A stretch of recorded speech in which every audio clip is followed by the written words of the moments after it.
हर हर महादेव। गुरुजी गुरुजी मैं ना एक प्रश्न लेके आया हूँ। अभी जो आगे नवरात्र आने वाली हैं तो हम उसमें माता की आराधना करते हैं, तो कृपया हमें माता के संदर्भ में कुछ ऐसी व्यवहारिक चीज़ें और ऐसी साइंटिफिक चीज़ें कुछ हमें बताएं जो कि आजकल के युवा समझ पाएँ, जान पाएँ कि सच्चे अर्थों में या हमारे ऋषि मुनि किस ओर हमें इशारा करते हैं, या हम जो माता की आराधना करते हैं उसका क्या महत्व है। कृपया समझाने का प्रयास करें। हर हर महादेव। बहुत ही उत्तम प्रश्न। देखो, सबसे पहले हमें ये समझना है कि आने वाले दिनों में जो हम नवरात्रा 9 दिन तक लगातार माता की उपासना करते हैं, माता को शक्ति रूप में हम पूजते हैं कि वो शक्ति है, शक्ति का स्वरूप है। हमारे हिंदू धर्म में अलग अलग देवताओं की उपासना करने वाले लोग हैं। जो शिव की उपासना करते हैं उन्हें शैव कहते हैं। जो माता की उपासना करते हैं, शक्ति की उपासना करते हैं, उन्हें शाक्त कहते हैं। जो भगवान विष्णु की उपासना करते हैं उन्हें वैष्णव कहते हैं। और जो भगवान गणेश की उपासना करते हैं उन्हें गणपत्य कहते हैं। तो ये सारे पंथ हैं हिंदू धर्म के। पर अगर देखें तो कोई भी व्यक्ति किसी की भी उपासना करे, वो मूल रूप से शक्ति की ही उपासना करता है। आप देखिए, हम भगवान विष्णु की उपासना क्यों करते हैं? क्योंकि उनमें पालन करने की क्या है? शक्ति है। भगवान शिव की उपासना क्यों करते हैं? क्योंकि उनमें संहार की शक्ति है।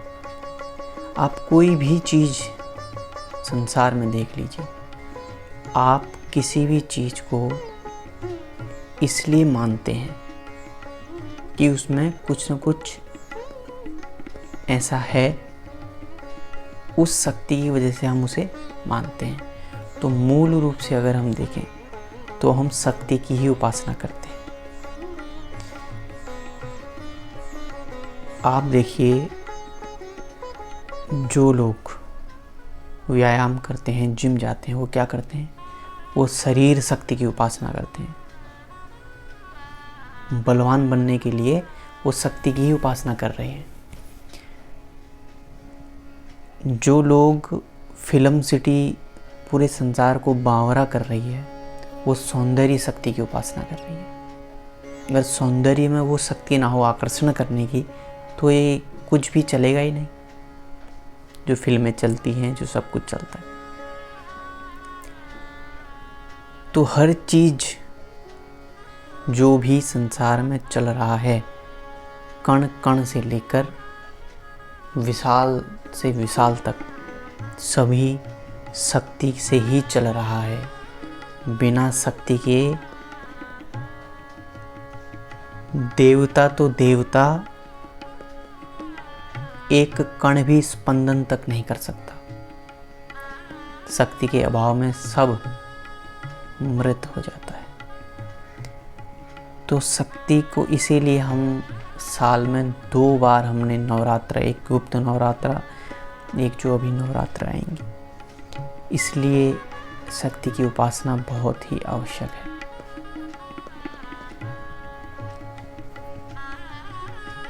युवाओं को चाहिए कि वो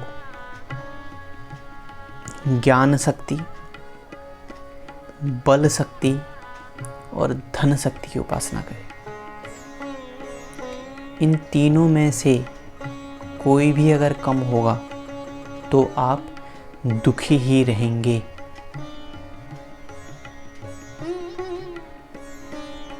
मान लीजिए आपके पास, आपने धन के पीछे बहुत मेहनत करी धन शक्ति प्राप्त करने के लिए, क्योंकि हमने लक्ष्मी को भी शक्ति का ही रूप बताया है सरस्वती ज्ञान को भी हमने शक्ति का रूप बताया है, बल दुर्गा को भी हमने शक्ति का रूप बताया है। तो हर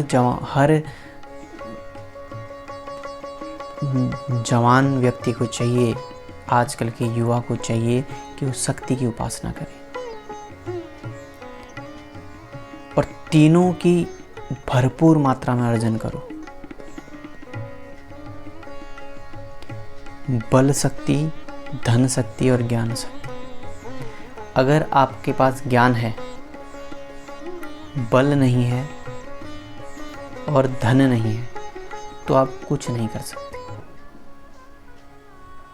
ज्ञान का प्रचार प्रसार करने के लिए भी बल चाहिए,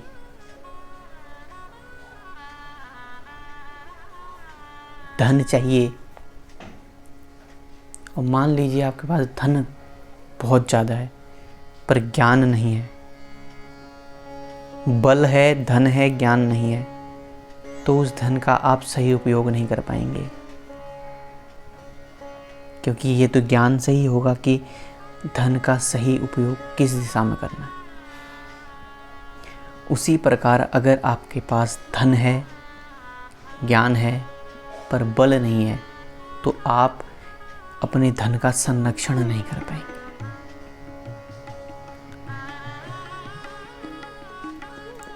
इसीलिए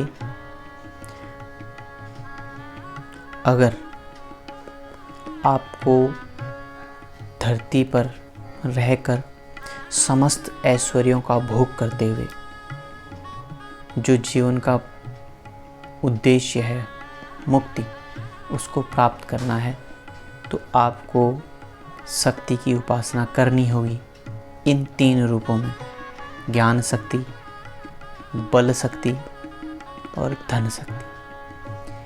इन तीनों में से कोई भी कम हुआ तो आप दुख भोगेंगे, आपको उससे कोई भी नहीं बचा सकता। ज्ञान बहुत है, घर में दरिद्रता है तो आप दुखी होंगे। घर में बहुत संपन्नता है पर ज्ञान का अभाव है, बिल्कुल मूर्ख है, तो भी आप दुख भोगेंगे। घर में धन भी है, ज्ञान भी है पर शरीर, बल शक्ति नहीं है, जीवन भर बीमार ही रहेंगे तो भी आप दुख भोगेंगे। इसीलिए ये 9 दिन, इसीलिए हम साल में 2 बार माता को समर्पित किए हैं ताकि हम इस ओर ध्यान दे सकें कि शक्ति की उपासना कितना आवश्यक है हमारे जीवन में। इसीलिए खूब ज्ञान अर्जन करो, खूब धन अर्जन करो और खूब बल अर्जन करो, क्योंकि एक बलवान व्यक्ति ही अगर आपको 5 घंटे एक आसन पर बैठकर योग करना है तो आप कैसे करेंगे? ज्ञान से कर लेंगे? नहीं। धन से? नहीं। उसके लिए शारीरिक बल आवश्यक है। तो बिना शारीरिक बल के ना तो आप भोग कर सकते हैं ना आप योग कर सकते हैं। उसी प्रकार इन तीनों का जीवन में जब संवर्धन होगा तो जीवन में आनंद की अनुभूति होगी। तो हर एक युवान को चाहिए कि वो शक्ति की आराधना करे। शक्ति की आराधना का केवल अर्थ ये नहीं है कि हम 9 दिन माता की पूजा करें बस हो गया, नहीं। माता के रूप जो हैं, ज्ञान रूप में उनकी आराधना करें। वो हम कैसे कर सकते हैं? ज़्यादा से ज़्यादा ज्ञान अर्जन करें, अपने धर्म का ज्ञान, जिससे आप जीविका अर्जन कर सकते हैं वो ज्ञान, जिससे आप पैसा कमा सकते हैं वो ज्ञान। खूब ज्ञान अर्जन करो, खूब धन अर्जित करो ताकि उस धन को आप पुण्य कार्यों में लगा सको। एक ही व्यक्ति जब धन अर्जन करता है तो केवल अपने लिए अर्जन नहीं करता, वो चाहे या ना चाहे फिर भी वो कई लोगों का पेट भरता है, जाने अनजाने में भी। तो धन अगर अर्जित करेंगे तो शुभ कार्यों में लगेगा, इसलिए धार्मिक व्यक्ति को ज़्यादा धन अर्जन करना चाहिए।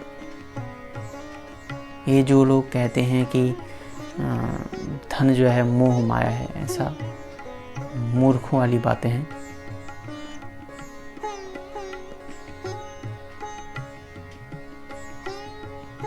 माता लक्ष्मी की आरती में आपने वो लाइन सुनी हो, तुम बिन वस्त्र न होते वैभव न कोई पात। जब तक लक्ष्मी नहीं होगी, जहाँ लक्ष्मी नहीं होगी, सुलक्ष्मी, जो लक्ष्मी शुभ कार्यों में लगती हो, वहाँ नारायण कहाँ से आ सकते हैं। इसीलिए धार्मिक व्यक्ति को, ऐसे युवान को जो धार्मिक है, थोड़ा बहुत भी उसे चाहिए वो ज़्यादा से ज़्यादा धन अर्जन करे, ताकि उस धन से वो कुछ अच्छे कार्यों में विनियोग कर सके, उन्हें लगाए। इससे क्या होगा? धर्म का संवर्धन होगा। धर्म का संवर्धन होगा तो सभी का कल्याण होगा। धार्मिक व्यक्ति को चाहिए कि वो शारीरिक रूप से बल अर्जन करे, ताकि जो अधर्मी लोग हैं उनके मन में एक भय रहे। जो गांव का पहलवान होता है ना, पहलवान, उसकी बहन पूरे गांव की बहन होती है। क्यों? क्योंकि उसे पता है कि अगर इनसे उलझे तो एक मुक्के में जबड़ा तोड़ देगा।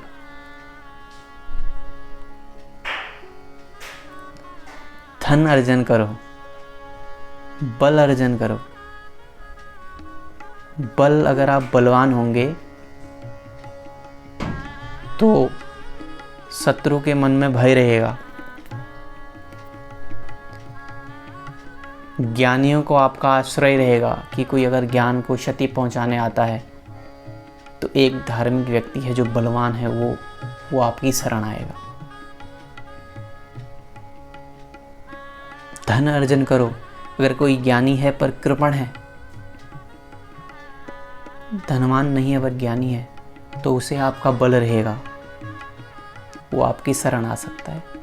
इसीलिए हर युवान को चाहिए कि वो शक्ति की इन 3 रूपों में उपासना करे: धन शक्ति, ज्ञान शक्ति और बल शक्ति।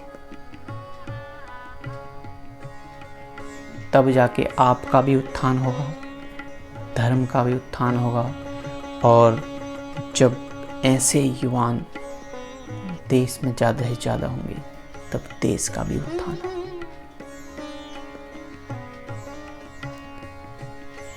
तो ये है शक्ति की महिमा। शक्ति केवल अर्चा विग्रह में, केवल मूर्तियों तक सीमित नहीं है। धर्म में, धर्म जो है बहुत बड़ा है, बहुत विशाल है। इसको समझेंगे तो हम कुछ कर पाएंगे। तो इसलिए हर युवान को शक्ति की आराधना करनी चाहिए, केवल 9 दिन नहीं, जीवन पर्यंत। आज के लिए इतना ही। बहुत बहुत धन्यवाद। हर हर महादेव। बहुत बहुत धन्यवाद गुरुजी, इतनी अद्भुत जानकारी और चर्चा हमारे साथ करने के लिए। अपना प्रेम यूं ही बनाए रखें। एक बार फिर से हर हर महादेव। कैसी लगी आपको वीडियो, कमेंट करके ज़रूर बताएं। अगर आपको लगा हो कि ज्ञानवर्धक है तो लाइक करें, शेयर करें, सब्सक्राइब करें और चैनल पे बने रहें। इसी तरह की अद्भुत चर्चाएं आगे होती रहेंगी। तब तक के लिए हंसते रहिए, मुस्कुराते रहिए। हर हर महादेव।